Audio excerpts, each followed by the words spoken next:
ഈശോ മിശിഹായിക്ക് സ്തുതിയായിരിക്കട്ടെ.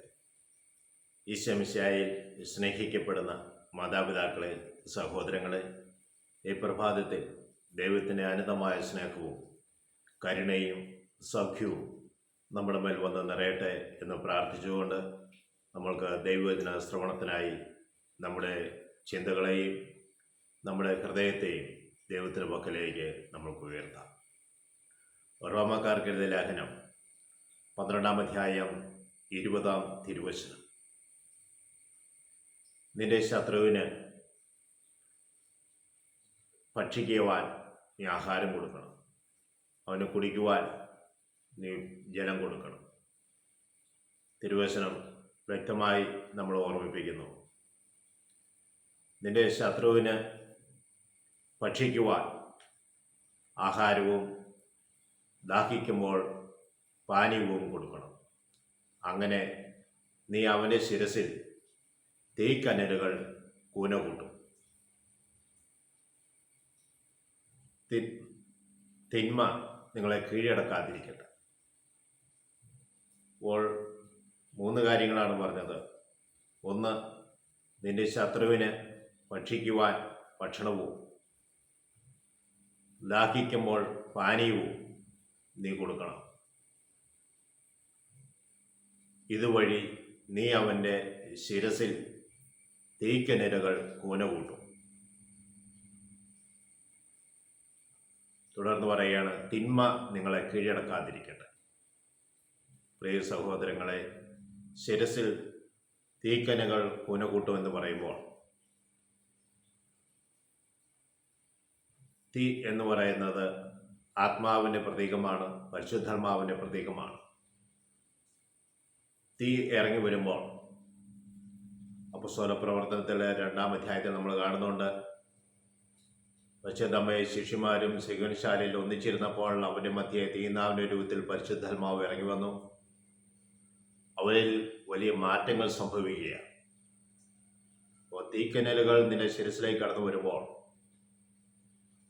ശത്രുവിൻ്റെ ജീവിതത്തിൽ വലിയ മാറ്റങ്ങൾ സംഭവിക്കും.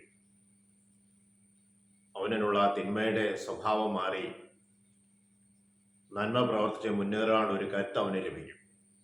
അതുകൊണ്ടാണ് സുഭാഷിതന്റെ പുസ്തകം 25-ാം അധ്യായം 21-22 തിരുവചനങ്ങൾ ഇങ്ങനെയാണ് പറയുക. നിന്റെ ശത്രുവിന് ആഹാരത്തിന് ഭക്ഷണവും ദാഹത്തിന് ജലവും കൊടുക്കുക. അങ്ങനെ അവൻ്റെ ശിരസിൽ പശ്ചാത്താപത്തിൻ്റെ തീക്കനുകൾ കൂന കൂട്ടും. കർത്താവ് നിനക്ക് പ്രതിഫലം നൽകുകയും ചെയ്യും. ശത്രുവിൻ്റെ അവൻ്റെ അത്യാവശ്യ സാഹചര്യങ്ങളിൽ അവന് നീ അത്യാവശ്യമായത് നൽകുമ്പോൾ, കാരണം ഒരു മനുഷ്യ ജീവിതത്തിൽ ഏറ്റവും പ്രധാനപ്പെട്ടതാണല്ലോ ആഹാരവും പാനീയവും. അത്യാവശ്യമായ കാര്യങ്ങളൊക്കെ നീ ചെയ്തു കൊടുക്കുമ്പോൾ അവൻ്റെ ജീവിതത്തിൽ പശ്ചാത്താപമുണ്ടാകും. ദൈവത്തിലേക്ക് അവൻ തിരിയാനുള്ള സാധ്യതയുണ്ട്. അതുപോലെ തന്നെ ദൈവം നിനക്ക് പ്രതിഫലം നൽകുകയും ചെയ്യും. പ്രിയ സഹോദരങ്ങളെ, ശത്രുവിനെ സ്നേഹിക്കണമെന്ന് തിരുവചനം നമ്മളെ പഠിപ്പിക്കുകയും ഇവിടെ നമ്മൾ കാണാൻ പറ്റുന്നത് മത്തായിയുടെ സുവിശേഷം 5-ാം അധ്യായം 44-ാം തിരുവചനമാണ്.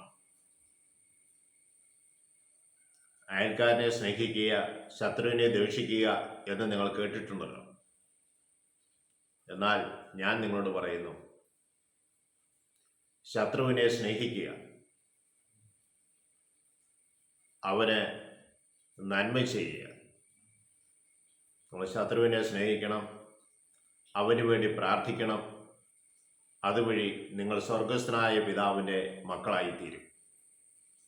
അപ്പോൾ ദൈവ മക്കളായി തീരുവാനുള്ള പ്രധാനപ്പെട്ട ഒരു വഴിയാണ് ദൈവം പറഞ്ഞു തന്നത്. ശത്രുവിനെ സ്നേഹിക്കുക, അവന് വേണ്ടി പ്രാർത്ഥിക്കുക. നീ ശത്രുവിന് വേണ്ടി പ്രാർത്ഥിക്കുമ്പോൾ നിനക്ക് പ്രതിഫലം ലഭിക്കുമെന്ന് സുഭാഷിതന്റെ പുസ്തകം 25-ാം അധ്യായം 21-22 തിരുവചനം നമ്മളെ ഓർമ്മിപ്പിച്ചു. റോമാക്കാരുടെ ലേഖനം 12-ാം അധ്യായം 20-ാം തിരുവചനം നമ്മളെ സൂചിപ്പിച്ചത്, നീ ഭക്ഷണവും പാനീയം കൊടുക്കുമ്പോൾ അവൻ്റെ ശിരസിൽ നീ തീക്കനകൾ കൂന കൂട്ടും.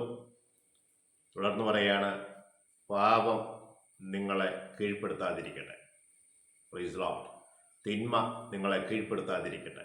എന്നെ ശ്രവിച്ചുകൊണ്ടിരിക്കുന്നവരെ, നമ്മുടെ ജീവിതത്തിൽ നമുക്ക് വേദന തന്നവരുണ്ടാകാം, നമ്മൾ വേദന കൊടുത്തവരുണ്ടാകാം. അവരെല്ലാവരെയും നമുക്ക് ദൈവസ്ഥാനത്തിലേക്ക് ഉയർത്താം. ദൈവമേ, അവരുടെ ശിരസിൽ പശ്ചാത്താപത്തിൻ്റെ തീക്കനുകൾ കുനകൂട്ടണമെന്ന് പ്രാർത്ഥിക്കാം.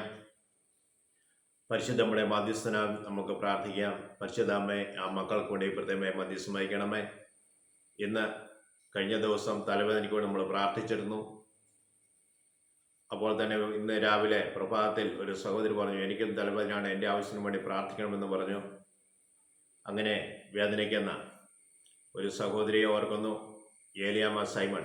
ഏലിയാമ്മ സൈമണിൻ്റെ തലവേദനയും തലയുടെ ഭാരവും ഷുഗറിൻ്റെ പ്രശ്നങ്ങളും ശരീരത്തിന് ക്ഷീണവും കാൽമുട്ടിൻ്റെ വേദനകളും നട്ടലിൻ്റെ തളർച്ചകളും കർത്താവെ നീക്കിക്കൊടുത്ത് ആ മകളെയും ആ മകളുടെ കുടുംബാംഗങ്ങളെ എല്ലാവരെയും അനുഗ്രഹിക്കണമെന്ന് പ്രാർത്ഥിക്കുന്നു.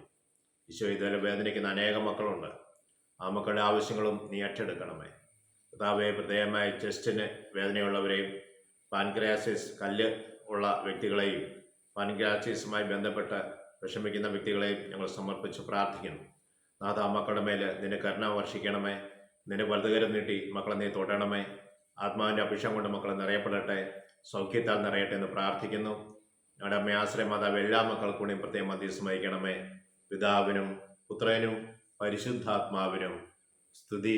ഈശോ മിശിഹായിക്ക് സ്തുതിയായിരിക്കട്ടെ.